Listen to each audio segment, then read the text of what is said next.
J'ai entendu une stat qui disait que la mer Méditerranée était la mer la plus polluée du monde. C'est vrai Ouais, ça ou pas? c'est carrément ça. Et là, tu vois, on vient d'aller voir des pêcheurs et ils disaient que chaque jour, quand ils vont pêcher, ils ramènent des bassines ou vraiment des containers entiers de plastique.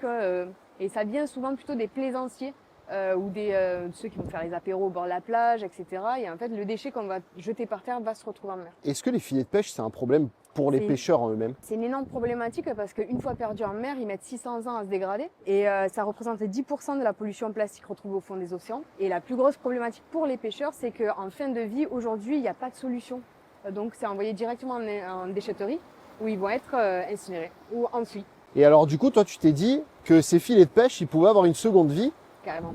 et tu as créé Sao. Est-ce que C'est tu ça. peux nous en dire plus? C'est ça. SAO, en fait, ça vient d'une volonté d'être dans une économie circulaire, de mettre en place une chaîne de valeur 100% en France, donc du pêcheur à la création du fil. Et donc, effectivement, on les recycle pour les transformer en fil textile pour avoir le textile de demain. Trop bien. Bah, Mhm. félicitations à toi et Merci. bravo. Merci. Et bon courage pour la suite. Merci.